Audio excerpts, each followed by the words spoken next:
Bonjour, je m'appelle Géraldine et je vous souhaite la bienvenue pour ce 4e podcast qui parle du diabète sans filtre, ni stigmatisation, ni stéréotype. Cette série de podcasts a été conçue pour les personnes atteintes ou non de diabète.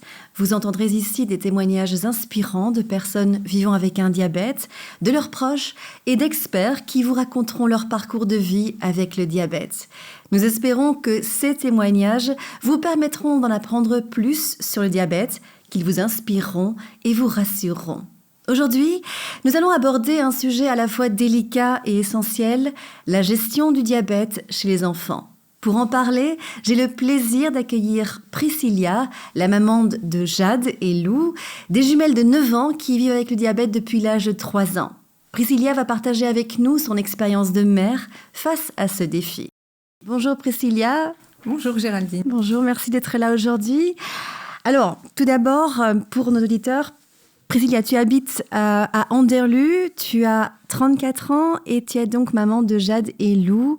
Alors, quel âge ont-elles maintenant et quel a été leur parcours depuis l'annonce du diabète ? Elles ont 9 ans. Leur parcours, elles sont toujours égales à elles-mêmes, elles sont pleines de joie. C'est vrai que je ne les ai pas... elles n'ont pas changé depuis ce diagnostic. Elles sont toujours aussi enthousiastes de la vie. Elles ont toujours la soif d'apprendre. Elles sont très, très, très dynamiques. Elles font 1 million d'activités. Et en soi, rien n'a changé, en tout cas au niveau de leur façon d'être depuis le diagnostic. Parce que si on retourne un petit peu en arrière, donc à quel moment est-ce que vous avez reçu le papa a reçu l'annonce du diabète ? Donc elles avaient 3 ans, toutes les deux, quand on a eu le diagnostic. Donc ça a commencé par Jade. C'est souvent les mêmes symptômes. J'ai remarqué qu'elle buvait beaucoup. D'ailleurs, on avait fait un petit city trip à Rome. Et je me rappelle, on a passé notre temps à chercher à boire et des toilettes partout dans la ville. Pour toutes les deux ? Alors, c'était vraiment Jade au départ. C'est vrai qu'elle avait un peu... Alors, perdu de poids, je ne dirais pas, mais quand on revoit les photos, on se dit qu'elle avait l'air fatiguée. Et alors, uriner beaucoup, boire énormément. Et quand on est revenu de Rome, donc on était chez mes beaux-parents, on dînait là-bas, il y avait aussi mon beau-frère. Il faut savoir que mon beau-père et mon beau-frère ont le diabète de type 1 aussi, tous les deux. Et du coup, ma belle-mère a pris la petite dans ses bras et elle me dit, son haleine sans l'acétone, on dirait qu'elle a une glycémie qui est élevée.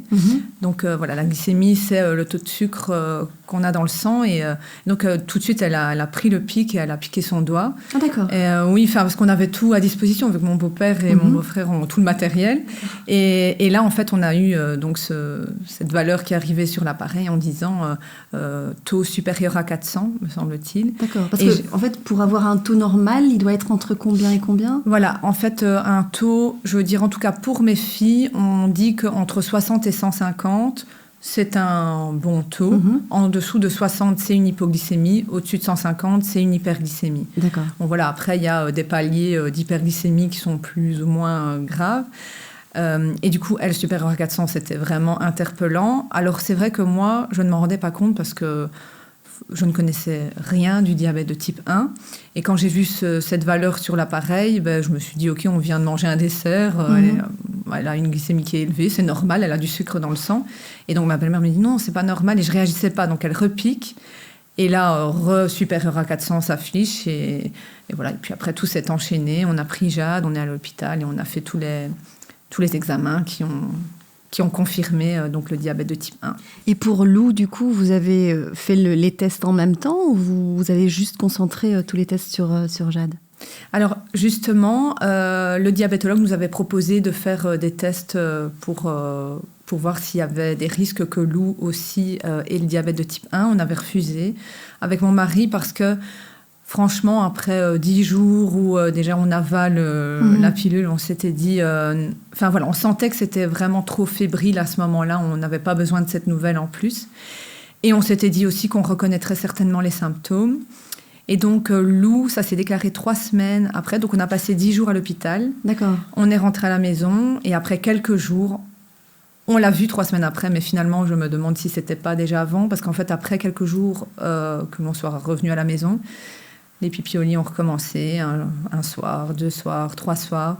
Et là, je sentais vraiment que ça nous pendait au nez. Et j'avoue que je pense que j'étais pas prête. Autant avec Jade, la nouvelle a été prise, bon, ça a été. Autant Lou, je sentais que ça, c'était de trop. Donc, on retardait un peu l'échéance. Et puis, un soir, on va encore border les filles. Et là, on voit encore le lit souillé. Et mon mari, pendant que j'étais en train de prendre Lou et de la mettre dans la chambre d'amis, il a piqué. Et voilà, et là, j'ai entendu, il jurait. Je me suis dit, OK, là, c'est encore un deuxième diagnostic, du coup.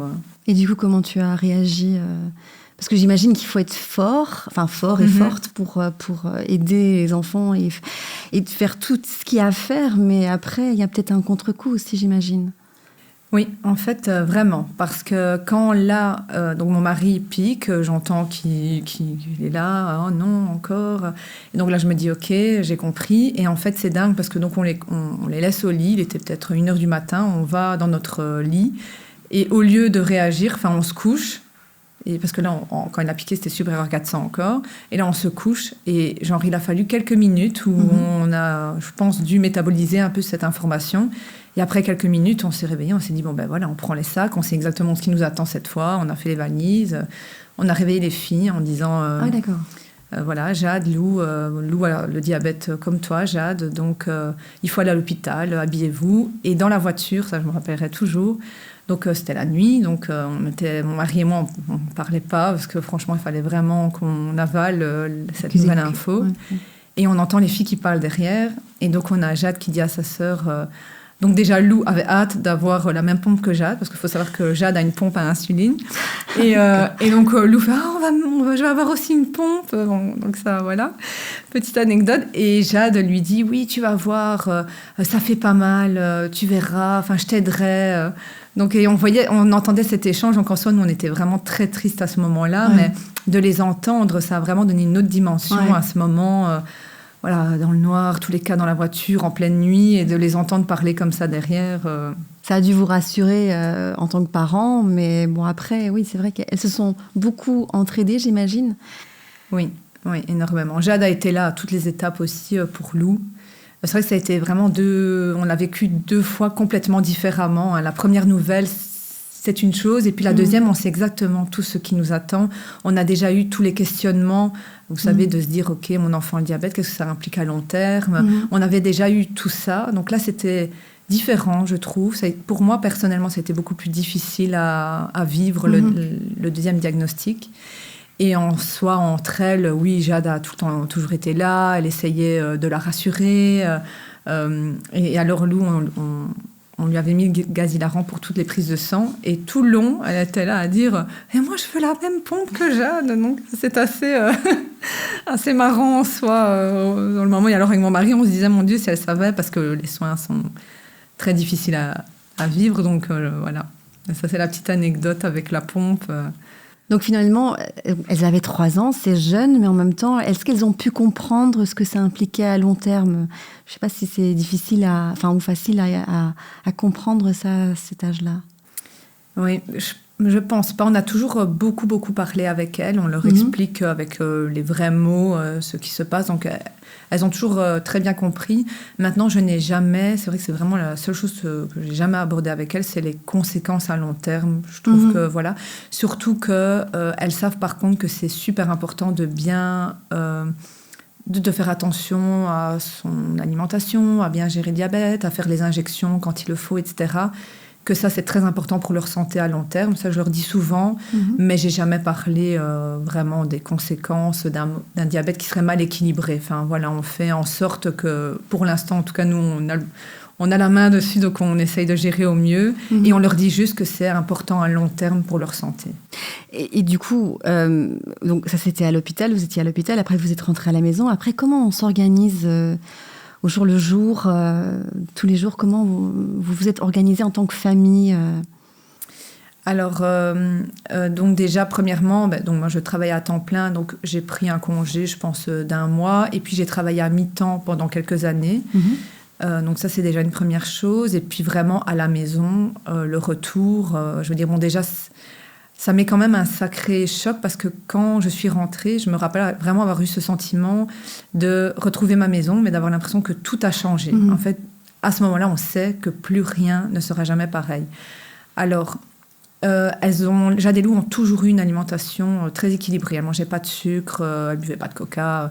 Donc, en soi, à ce niveau-là, on n'a absolument rien changé au niveau de leur alimentation. Elles faisaient des activités extrascolaires, elles ont continué. En fait, en soi, à ce niveau-là, on n'a rien changé. Après, je veux dire, le diabète implique plein de choses. Le fait de calculer, on pèse ce qu'elle mange, etc. Donc, ça a changé dans l'organisation familiale. Voilà, un repas prend plus de temps, puis aussi d'estimer ce qu'on va manger, etc. Donc, il y a quand même eu un changement, mais pas sur notre façon de vivre. C'est plus, voilà, on a eu une contrainte en plus et on a fait avec cette contrainte en plus dans le quotidien, quoi. Alors justement, tu disais que ta belle-mère et ton beau-frère avaient un diabète. Parce que j'imagine, on rentre à la maison, on ne connaît pas. Moi, si ça m'arrivait, je ne connaîtrais pas. Est-ce que tu as suivi des cours, des cours entre guillemets, ou des formations? Est-ce que tu as beaucoup lu? Est-ce que tu as demandé des conseils à d'autres parents ou d'autres personnes? Comment ça s'est passé? Déjà, premièrement, quand un diagnostic est posé de diabète de type 1, en fait, on est hospitalisé. Alors, je ne sais pas si c'est toujours le cas, mais en tout cas, pour Jade et Lou, elles ont été hospitalisées 10 jours. Et donc, pendant ces 10 jours, il y a vraiment tout un écolage parce qu'on a tout à apprendre. Donc, de 1, elles ont une pompe à insuline, donc il faut apprendre à poser les cathéters, les capteurs. Ensuite, il y a tous les ratios à calculer en fonction de, voilà, pour tel repas, on a besoin d'injecter autant d'unités. Les unités sont calculées grâce à la quantité de glucides qu'un aliment contient. Donc, je veux dire, il y a tout ça à apprendre. Donc, on voyait une diététicienne donc à l'hôpital. On voyait donc l'infirmière en diabétologie qui, elle, nous expliquait vraiment dans la vie de tous les jours voilà, comment appréhender chaque aspect plus pratique. Et puis, on voyait le diabétologue qui, lui, nous expliquait vraiment la pompe, les graphiques. J'avoue, les premiers jours, j'étais là à me dire, oh, mon Dieu, il montrait les graphiques. Voilà, quand on mange ça monte et puis ça redescend. Et donc, il faut tel ratio. Enfin, voilà, c'était tout un écolage. Et ensuite aussi, j'avais eu énormément de documentation à l'hôpital. Et c'est vrai qu'à ce moment-là, elles faisaient encore des siestes, les filles. Et pendant toutes les siestes, j'étudiais, entre guillemets. Enfin, je voulais vraiment être prête. Et puis après, c'est comme tout, c'est l'expérience. Aussi par essai-erreur, on tente des choses avec mon mari, on se pose, on essaye de comprendre l'alimentation. Okay, si elle mange tel sucre lent, du coup, il faut injecter en 2 fois. Si elle mange du sucre rapide, enfin voilà, essayer en fait de vraiment comprendre l'impact de l'alimentation. Mais après, il y a plein d'autres paramètres qui entrent en jeu, le stress, les émotions. Enfin, c'est pas tout géré. Enfin voilà, on essaye au mieux, mais... Et elles avaient 3 ans, elles allaient déjà à l'école. Comment ça s'est passé pour la vie scolaire? Donc déjà, le diagnostic a été fait pendant l'été. Donc on a eu le temps déjà, nous, de s'organiser. Alors quand elles entraient en première maternelle, mais elles avaient déjà fait une année d'accueil. Et donc là, j'ai fait 1 semaine avec elles à l'école, le temps que les institutrices... soient formées et puis se sentent prêtes aussi à gérer ça parce qu'en soi, toute la journée, elles étaient avec elles. Et voilà, après 1 semaine, elles se sont senties prêtes. L'infirmière donc en diabétologie était venue pour les former. Moi aussi, sur l'aspect vraiment spécifique à Jade et Lou. Et voilà, on s'est organisé avec les institutrices en disant, voilà, pour les collations, pour les dîners, on va mettre des petits post-it avec les glucides et puis vous encodez. Donc elles ont appris à gérer complètement la pompe et tous les aléas qui peuvent aussi arriver avec une pompe parce que c'est de la technologie. Il y a des fois où voilà, on a besoin de changer un cathé, on a des messages qui sont, je veux dire, un peu plus spécifiques et voilà, comment réagir à tout ce qui peut arriver quand on a un diabète de type 1. C'est ça. Et est-ce que c'est facile de lâcher en tant que maman? Parce que déjà, c'est difficile, je trouve, en tant que maman, de lâcher ses enfants à l'école quand elles sont si petites, et sachant que, en fait, tu n'es plus là, tu peux pas intervenir. Est-ce que... disons que... Moi, je me dis toujours qu'il y a franchement des solutions à tout. Donc, Oui, quand j'ai senti qu'elles étaient prêtes, je me suis dit, ok, il peut rien arriver de grave. Je sais que s'il y a la moindre chose, elles m'appellent. On s'appelait énormément au début. Elles ont toujours su que j'étais très accessible s'il y avait quoi que ce soit. Donc, et c'est par le biais de l'institutrice dans ce cas-là que vous appeliez. Oui, pardon. Oui, donc c'était les institutrices qui avaient mon numéro. Oui, d'accord. Et elles savaient qu'elles pouvaient m'appeler. Elles m'appelaient très souvent, franchement. Et en soi, non, j'étais rassurée quand il y avait des choses qui n'allaient pas, parce que bien sûr qu'il y a eu parfois des petites erreurs, comme nous faisions aussi parfois des erreurs. Et voilà, au contraire, je me disais, ok, comment réagir à ça? Que faire pour que ça ne se reproduise plus? Et toujours en leur disant, voilà, je vous en veux pas, parce qu'elles, c'était aussi une responsabilité. Parfois, elles s'en voulaient, mais je leur disais, je vous en veux pas. Vous faites quelque chose déjà. Pour nous, c'est énorme. Et c'est pas grave, on vous réexpliquera. Attention, ne le faites plus la prochaine fois. Et quand elle t'appelait, c'était pour quelle raison la plupart du temps? Par exemple, s'il y a un anniversaire à l'école, admettons, parce que les parents ne le disent pas toujours avant, donc elles avaient acheté, donc les institutrices avaient acheté une balance pour pouvoir peser, parce qu'il faut savoir que mes filles, pour les repas, on doit peser, en tout cas, on doit en fait calculer les glucides que contiennent chaque aliment. Pour ça, on a besoin de peser tous les aliments qui contiennent des glucides. Donc, elles avaient acheté une balance. Elles ont un livre où on retrouve en fait chaque portion de glucides pour chaque aliment. Donc, elles avaient tout ça. Et quand il y avait un anniversaire, parfois, elles devaient calculer elles-mêmes. Mais bon, s'il y a un doute, elles m'appelaient. Il y avait énormément aussi de cathéters bouchés. Moins maintenant, mais à ce moment-là, plus. Donc, elles m'appelaient. Puis il y a plein de messages, vous savez, imaginez-vous, il y a les messages hypo-hyper, mais après, il y a plein d'autres choses qui peuvent arriver, changement de la pile, débit bloqué, c'est très spécifique, mais il peut y avoir tellement d'aléas, où on a eu à un moment donné les petites qui étaient en lune de miel. Et en fait, donc la lune de miel, c'est quand le pancréas continue encore, parce qu'en fait, au début, quand il y a le diagnostic, alors je ne sais pas si c'est pour tout le monde, mais en tout cas, pour mes filles, au début, le pancréas, en fait, travailler encore un tout petit peu. D'accord. Et donc, on a des taux de glycémie qui sont plus stables. Quand ça s'arrête, on le voit, la glycémie remonte beaucoup plus facilement. Et en fait, elles ont eu un moment donné où elles n'avaient plus du tout besoin de pompe, toutes les deux. Mais je dirais plus ou moins 1 an après le diagnostic, il y a eu quelques jours, exactement en même temps, où on a pu enlever la pompe. Et là, par exemple, on les amenait à l'école, elles s'endormaient.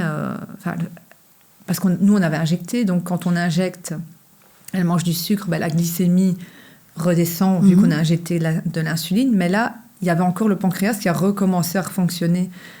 Et donc, elles avaient trop d'insuline. Donc là, elles étaient en hypo, mais très fortes, quoi. Donc, elles s'endormaient.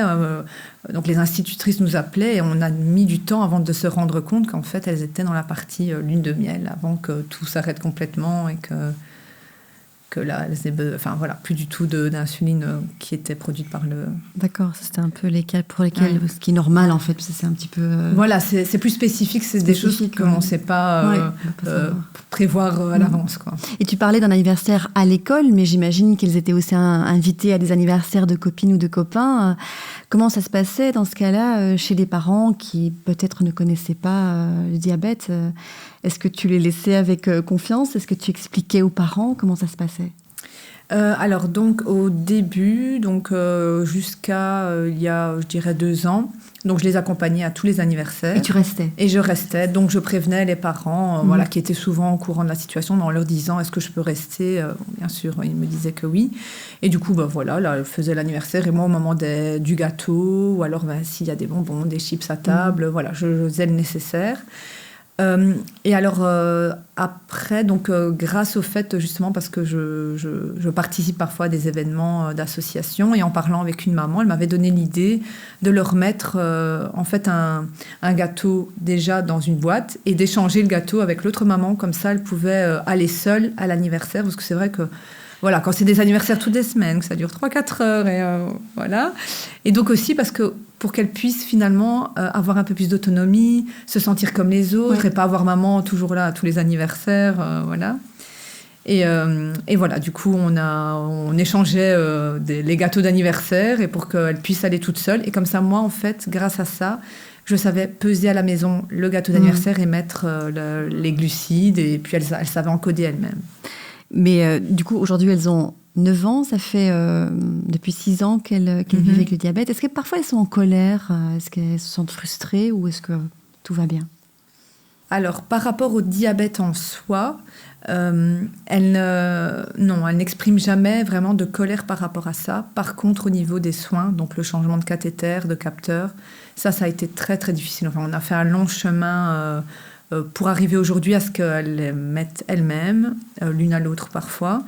Mais ça, oui, ça a été très difficile pour elle. À ce moment-là, elle n'avait pas envie, et c'était à ce moment-là qu'elle exprimait parfois le fait d'en avoir marre, de ne pas vouloir faire ça. Et alors parfois, non, j'ai pas envie aujourd'hui. Mais oui, mais voilà, le cathéter, c'est aujourd'hui qu'on doit le changer. Donc, juste au niveau des soins. Voilà. Sinon, le reste, elles n'ont jamais exprimé de colère vraiment, de devoir, voilà, calculer, peser, pas pouvoir manger vraiment spontanément. On offre un bonbon, elles ne vont pas le manger à ce moment-là. Oui, parce qu'elles savent. Voilà. Ouais. Et elles font des activités extrascolaires, comme la danse ou la musique Oui, elles en font beaucoup. Donc elles jouent un instrument chacune, elles font du solfège, de la danse classique et de la natation. Ah oui. Et cette année, gros challenge, donc Jade a choisi, donc elle voulait plus faire de natation classique, elle voulait faire de la natation artistique, sachant que c'était 6 heures d'entraînement par semaine. Et là, par exemple, ça a été le challenge de se dire, bon, on ne réagit pas en se disant, c'est pas le sport le plus facile avec un diabète, sachant qu'il faut enlever la pompe, etc.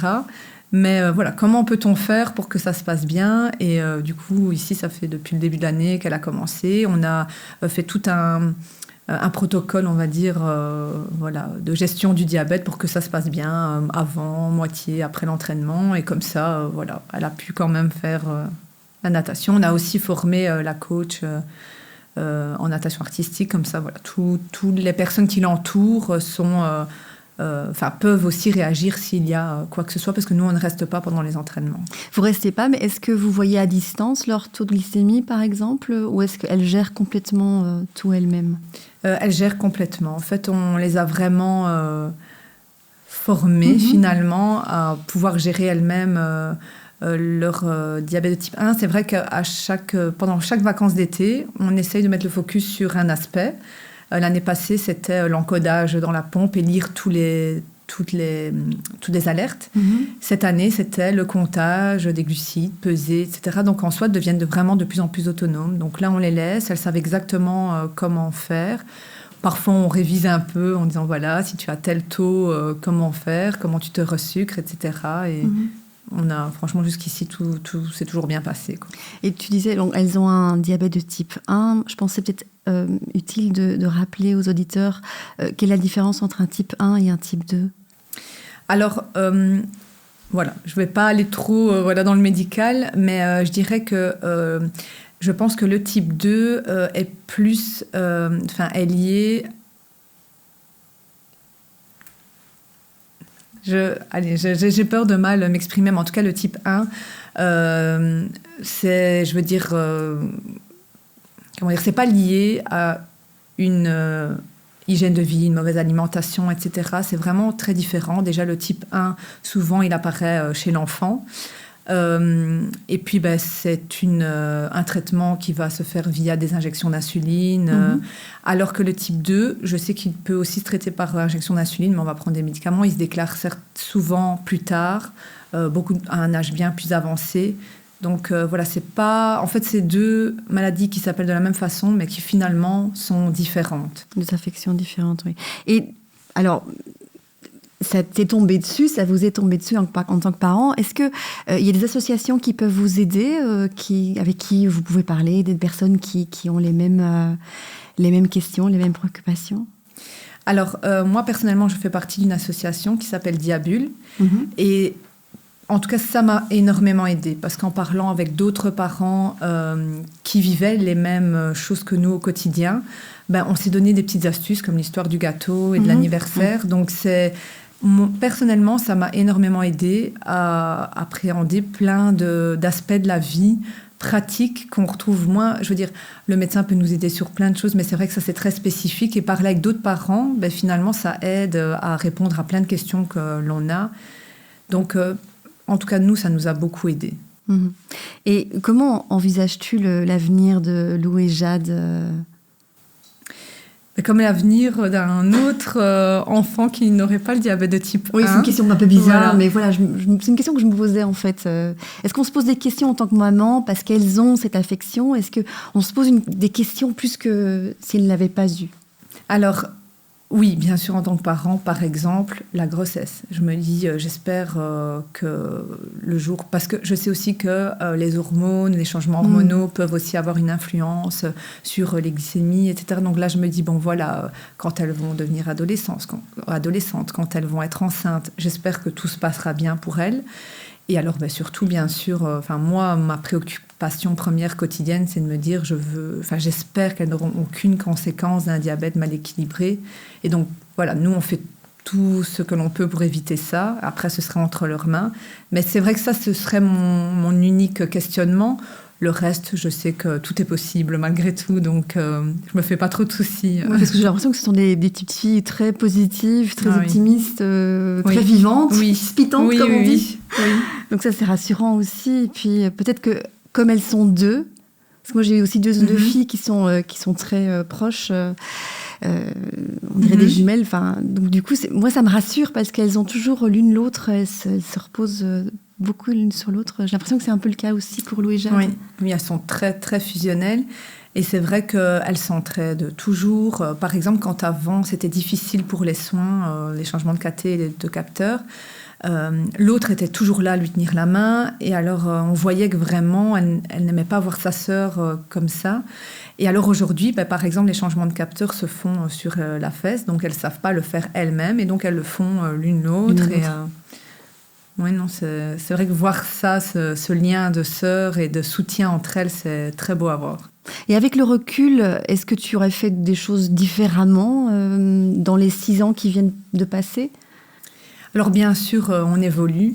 Parfois, je repense au tout départ, vraiment un point sur lequel, aujourd'hui, on ne fait plus du tout comme ça, mais au tout début, quand elle mangeait, en fait, on doit injecter l'insuline en fonction du nombre de glucides qu'il y a dans le repas.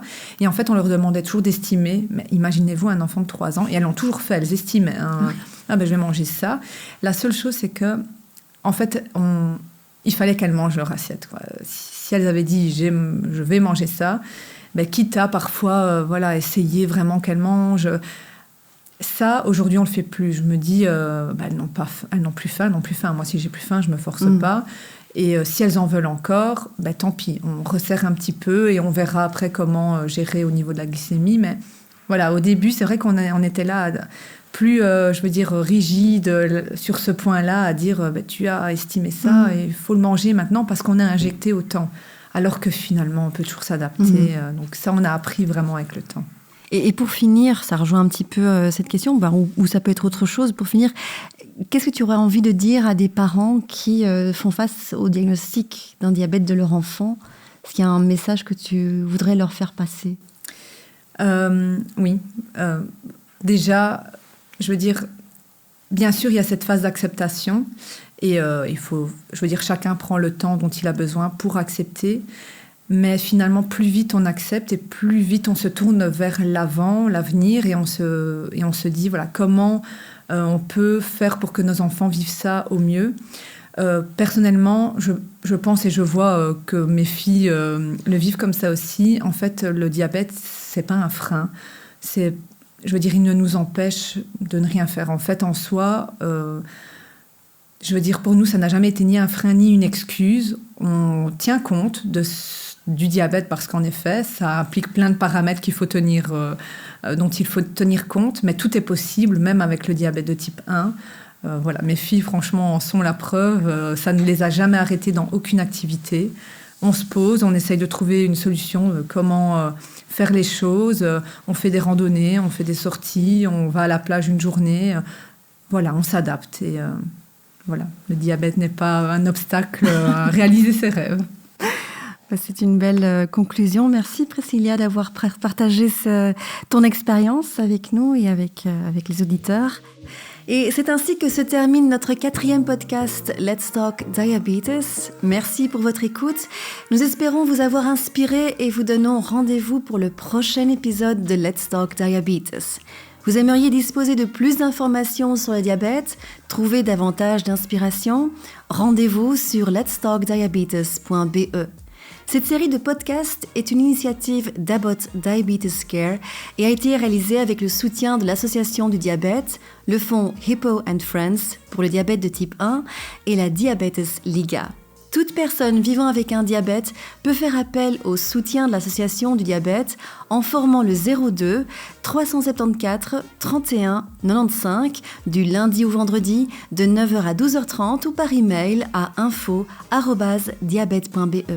Et n'oubliez pas, vous n'êtes pas seul et nous ne laissons personne de côté.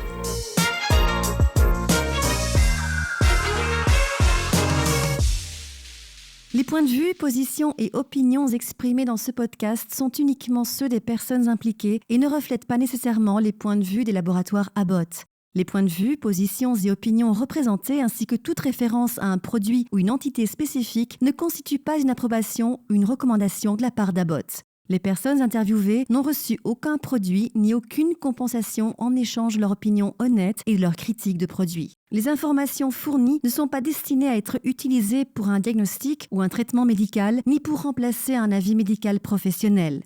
Veuillez consulter votre médecin ou un prestataire de santé qualifié concernant votre état et le traitement médical approprié. Les symptômes, situations et circonstances individuelles peuvent varier.